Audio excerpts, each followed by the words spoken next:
welcome to another episode of our new Hematology podcast series, Hema Now, with me, your host, Dr. Jonathan Sackia. This series was designed to spotlight the leading experts in all subspecialties of hematology, and today I'm delighted to be joined by a prominent figure in the field, Dr. Joshua Zeidner. Joshua obtained his bachelor's in biology and psychology from Boston University.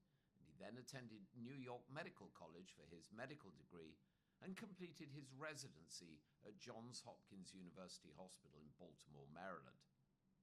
Today, Dr. Zeidner is an associate professor of medicine at the University of North Carolina School of Medicine Lineberger Comprehensive Cancer Center, where he's the section chief of leukemia research, associate chief of research within the Division of Hematology, and the inaugural director of clinical cancer research. Joshua's research predominantly focuses on drug development, early phase clinical trials, and innovative therapeutic strategies for the treatment of acute myeloid leukemia, or AML, and myelodysplastic syndromes, MDS. Outside of medicine, Dr. Zeidner is an avid sports fan and is particularly passionate about New York Giants football and University of North Carolina basketball and football. He enjoys spending time with his family, the beach, traveling, music, and cooking. So let's head over to the podcast with Dr. Joshua Zeidner. Hope you enjoy. Thank you for having me. My pleasure to be here. So, just to start off with the social thing, I lived in the States for years, and I, of course, watched American football, and the soccer team that I support here in England, Tottenham Hotspur, host the NFL in their stadium. And it's very cool. The whole pitch, the football pitch, the real football pitch, slides under the stadium, and they've got the gridiron pitch several feet below that, which is really, really cool. I'm familiar with the game, and New York Giants entering their 100th season. Tell us how you became a fan. This the year that they actually get to the Super Bowl and win. Well, first let me say I have two young boys. I have a 5 and a 10-year-old. My 10-year-old is obsessed with soccer in the Premier League, so he's right there with you. But he's a Chelsea fan, so I think Oh, dear. But we can't be having that. no. So yeah, I grew up in New Jersey, and have really been an avid New York Giants football fan, since I was a kid. I've seen, fortunately, two Super Bowl championships with the Giants over my years, but it's the type of team where, and you may experience this with your teams that you follow, they're hot and cold, and the last few years has not been giving me a lot to cheer for. But I don't think this is going to be their year to win the Super Bowl. That's for sure.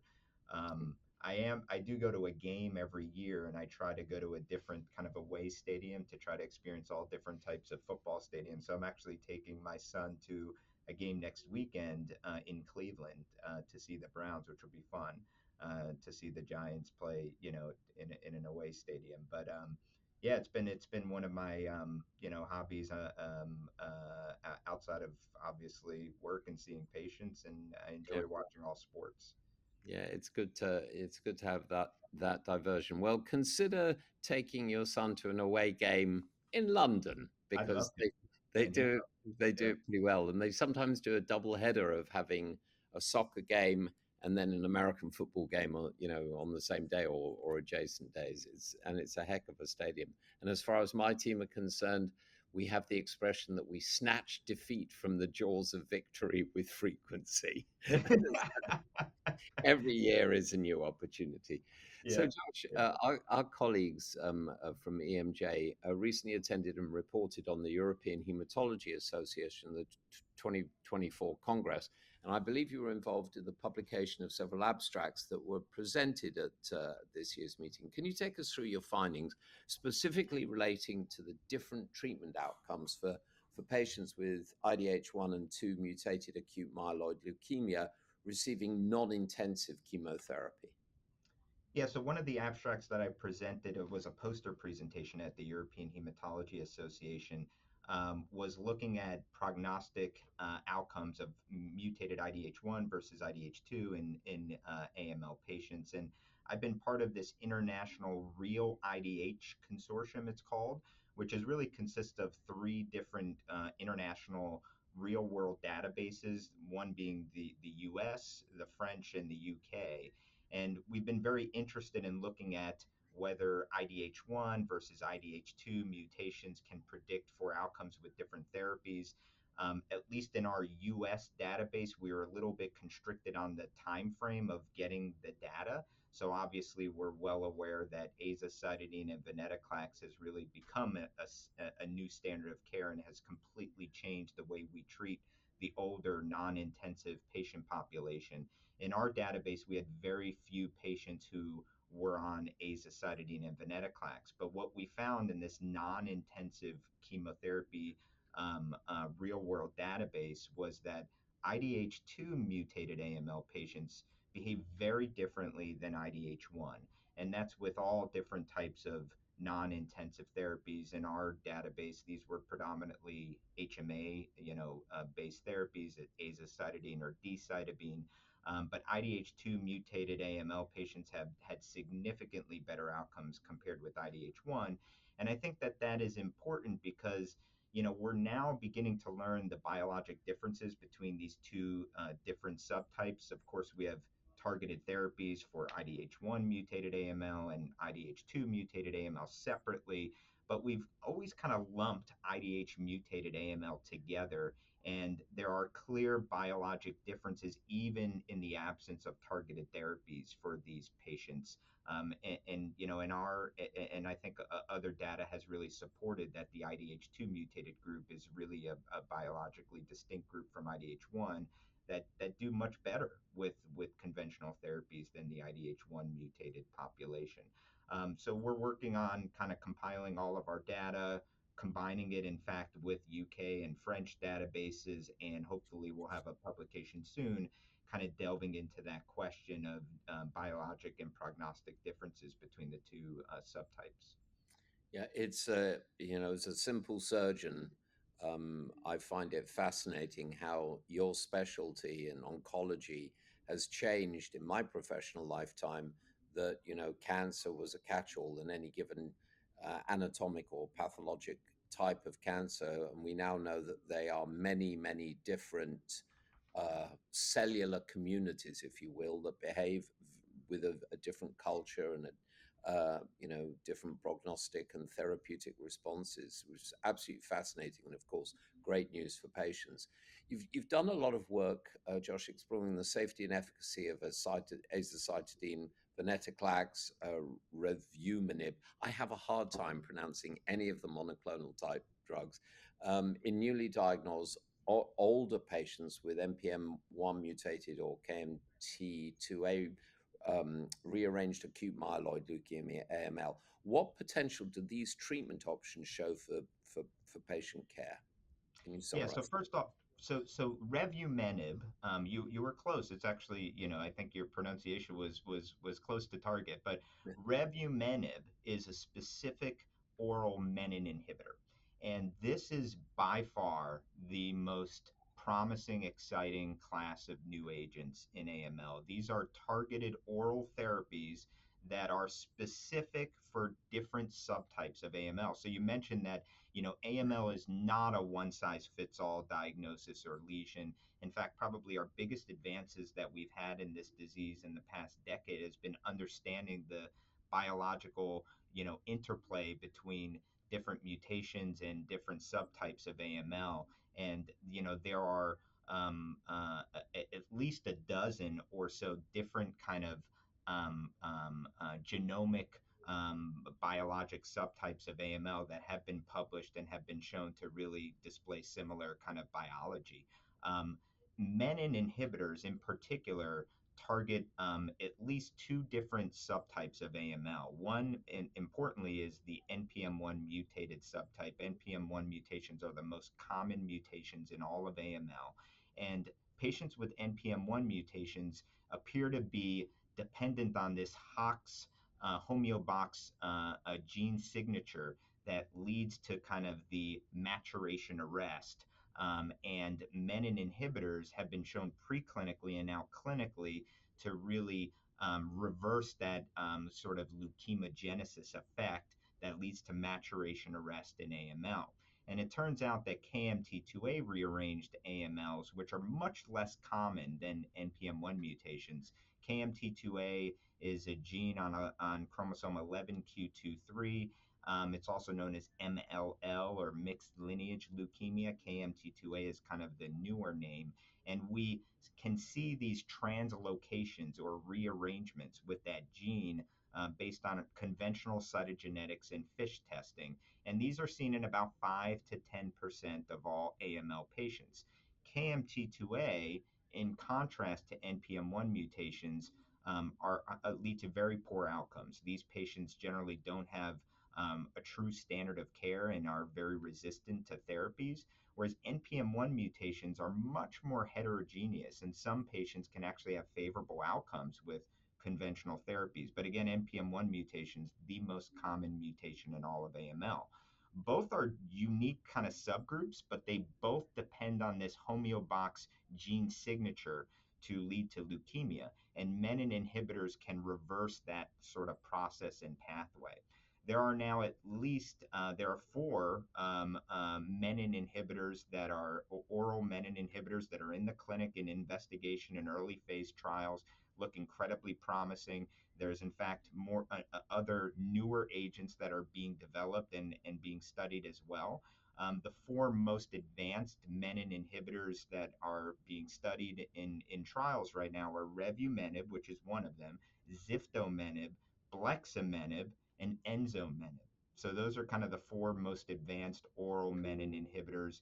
In fact, enzomenib, formerly known as DSP, which is developed by Sumitomo, was also presented orally at the same conference at the European Hematology Association by my colleague Naval Daver from MD Anderson, which also looks quite promising. Now, to get to where we are with the study that I presented, we've had data now for the last few years that these agents, as single agents, single oral drugs in the relapse refractory AML space, can have response rates in the 20 to 30% range. And these are patients that would have no other option, that have a very poor survival. And we're seeing these agents active and, having some durability, in fact, and not only being active, but, potentially having deep responses, allowing patients to go on to allogeneic stem cell transplants. It is by far the most exciting new class of agents.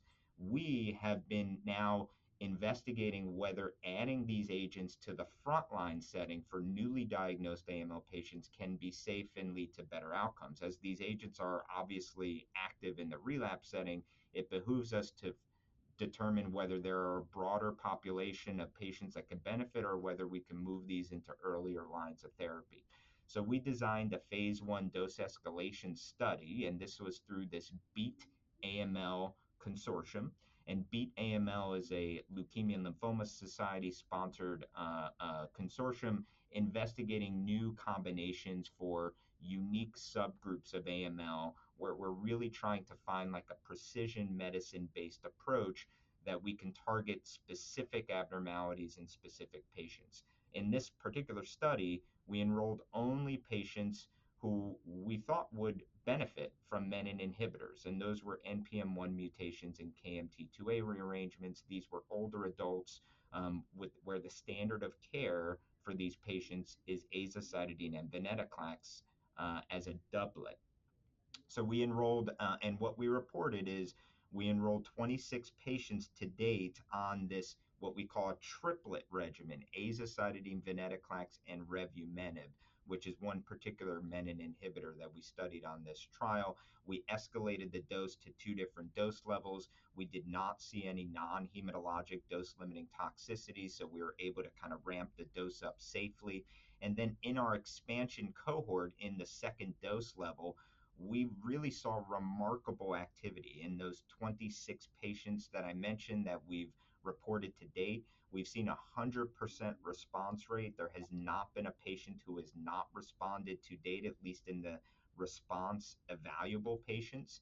And the responses were much faster than what we expect to see with just azacitidine and venetoclax alone, as the majority of these patients responded within the first cycle of treatment. Sometimes it can take 1, 2, or 3 cycles to respond to standard frontline azacitidine and venetoclax. And the responses were really deep by standardized flow cytometric MRD analyses. So this is really exciting to us.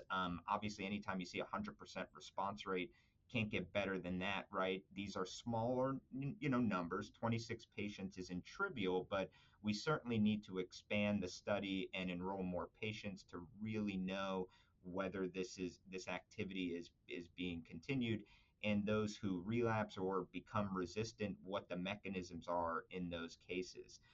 But based on those findings, we're preparing and planning a big international randomized phase 3 study comparing azacitidine venetoclax revumenib to azacitidine venetoclax placebo to see whether this can truly improve outcomes in this NPM1 mutated AML subgroup. So this has been a real exciting a trial and avenue for me and our patients, of course. And my hope is that this study and this data can potentially change the way we treat this patient population, may inform a new standard of care. So really exciting, still a little early, but because of how promising these agents are, we're rapidly expanding these studies to determine whether they might improve outcomes.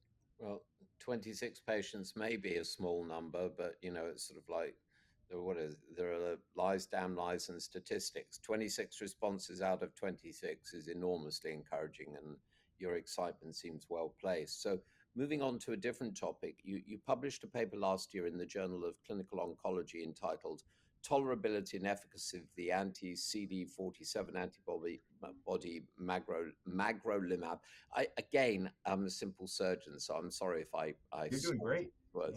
Yeah. In combination with azacitidine in previously untreated AML patients, phase 1b results. What did you find, and more broadly, what role do you see for such therapies in the treatment of hematologic malignancies as a whole?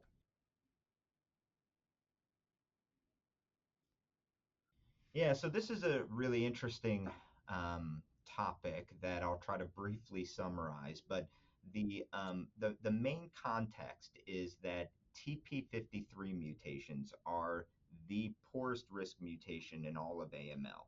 They're present in about 10% of AML patients. There is no standard way to treat any newly diagnosed AML patient with a TP53 mutation because outcomes are so poor. With every therapy that we've studied, intensive chemotherapy, azacitidine, low intensity treatment, even azacitidine and venetoclax, which is again that new standard of care for older adults with AML, the median survival is about 5 to 6 months with TP53 mutations with any therapy. Now, magrolimab is a very interesting monoclonal antibody that targets the CD47 pathway, which is present on macrophages that shut down the kind of eat me signal. And what magrolimab does is kind of revs up this, shuts down, in fact, the don't eat me signal. So it allows macrophages to be active and eat, quote unquote, cancer cells, and they can be activated to really kind of phagocytose and have an immune mediated response against MDS and AML. And there's lots of clinical data that led to that point. So this was a phase 1 study looking at the combination of azacitidine and magrolimab, which is that CD47 antibody, in patients with newly diagnosed AML. Now, this population was really enriched in TP53 mutations, which are, again, the patient population that does extremely poorly with any standard therapy. And the data in this phase 1 study that was not kind of randomized, certainly no comparison, had very good clinical outcomes, 40 to 50% complete remission rate, which is as good as we've seen. So this led to several large randomized studies. One of the studies was called Enhance 2, which was a randomized phase 3 study of azacitidine and magrolimab, that CD47 antibody, versus physician's choice of either azacitidine and venetoclax, which is one of the standards, or intensive chemotherapy. And this was only for those with TP53 mutations, because that was where the data looked most promising, where the patients were enriched in the phase 1 study that we published. Unfortunately, this data from Enhance 2 has not been presented or published yet. We're working on a paper where I'm kind of leading the analysis, but through press releases, this study had to close early due to futility. So, despite the really promising results from the phase 1 study that we published in the Journal of Clinical Oncology, that did not portray to a positive primary endpoint in a large randomized phase 3 study. There was also in tandem a randomized phase 3 study called Enhance 3, which was comparing azacitidine, venetoclax, and magrolimab. So this was now a triplet for all newly diagnosed AML patients. They didn't need to specifically have that TP53 mutation, versus azacitidine and venetoclax without the magrolimab. And unfortunately, that study also closed early and did not meet its primary endpoint. That presentation was presented at the European Hematology Association Congress by, again, my colleague Naval Daver from MD Anderson. And again, these papers will be published soon to really hone in on why magrolimab was not able to really, we weren't able to see that effect in the later stage trials that we did in the early phase 1B studies. So it was, I think a very promising agent, and something that we hoped was going to really change diseases. Yeah, yeah.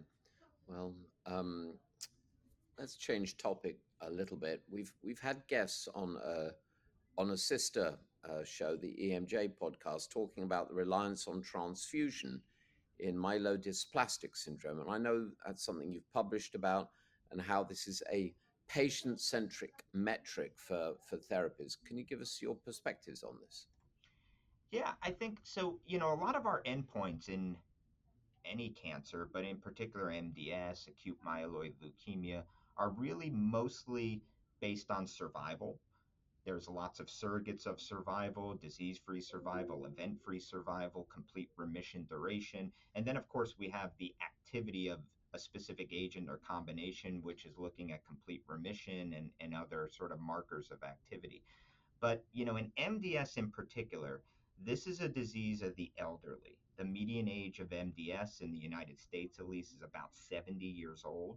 Most of these patients are older, have lots of comorbidities, and unfortunately are not on this potential curative path, where with all these hematologic malignancies, there is a potential cure with an allogeneic bone marrow transplant, allogeneic stem cell transplant, in patients who achieve a response or remission with therapies that can be potentially curative as a treatment, but it is not possible for an older or a frailer patient population. And that's unfortunately the majority of our MDS patients.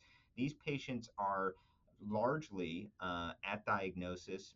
Many of these patients are dependent on transfusions, blood transfusions, sometimes platelet transfusions. And if you ask a patient how they feel, it's very dependent on how their blood counts are doing and how frequently they need to come back and forth to the hospital, and their reliance on transfusions. If a treatment works, you would expect their transfusions to improve and their quality of life to improve, but that may not always be the case with some of our treatments that can also exacerbate their blood counts. And sometimes treatments can really benefit their blood counts, but we don't see it in like in the survival and other measurements. So that's the main issue with kind of coming up with a patient-centric sort of analysis that can really tell us, like, how does a patient feel day to day? How can we improve quality of life and other markers that can maybe even be compared on a randomized study and can help lead to maybe more regulatory approval. So we came up with this kind of clever approach called the Twitter analysis, which is basically time dependent on transfusion independence and being in without relapse of their disease, their MDS. So this was kind of a analysis that we did that basically allowed us to understand how long a patient is transfusion independent or without reliance on transfusions and without active disease. And we applied this to a randomized phase 2 study, azacitidine and pevonedistat versus azacitidine alone, and we validated this kind of surrogate within that analysis. I think it's interesting that we can use a lot of these kind of surrogates of quality of life in order to really understand the benefit that these treatments are having on patients beyond just survival or activity. Yeah.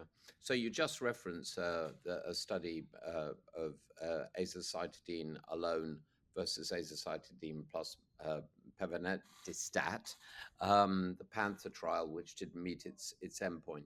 Can I just ask you a philosophical question about, we've got these wretched diseases. We have patients in front of us that we think might be helped by a new therapeutic modality, but research takes forever to do. And I know how frustrating I found that as a clinician. What can we be doing to evaluate drugs for wretched diseases in a more expeditious manner, registries and like, rather than the current methodology? What are your thoughts about that? Well, I think I mean, you hit the nail on the head, and it's a really important yet complicated question. And I think it really depends on what disease you're talking about, um, what line of therapy, what are the kind of standard, therapies or that could be given alternatively to that patient population. So it's not going to be a straightforward answer for every disease group.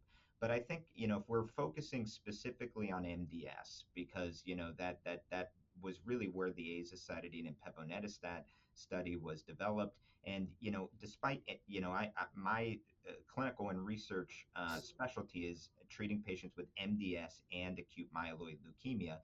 And in AML, we've had 11 new drugs FDA approved since 2017. It's been an incredibly exciting time to be an AML doctor, where we have a lot more therapies to offer patients. Outcomes are still poor, lots of unmet needs, but we are now able to kind of treat unique subgroups of patients with different therapies. Unfortunately, in MDS, we have not had any new drugs, at least in the high risk MDS setting, approved in decades. And the standard of care continues to be a single agent, hypomethylating agent, azacitidine or decitabine. We've had lots of trials combining things to azacitidine and MDS that has not been shown to have a benefit from in randomized studies, despite seeing early promising activity. And pevonedistat was one of those agents that we're really excited about adding to azacitidine to improve clinical outcomes. And that study, unfortunately, did not meet its bar for approval. So what's the issue? I think in MDS, there's, I think, several things that we can learn from and, may hopefully allow us to move this field forward. Number one, I think we have to be smarter about which patients we're enrolling on studies. And MDS, just like AML, is an incredibly heterogeneous disease. And to enroll an all-comer approach when you may have different biological sort of underpinnings, implicating different therapies or finding subsets that may really benefit from different combinations, I think we need to focus on smaller slices of the pie from the get-go and launch larger randomized studies in groups of patients that we expect the agent to work in, not in all comers, but maybe in a smaller subgroup of patients like TP53 mutations or other subsets that we think those treatments will benefit. So I think that's number one.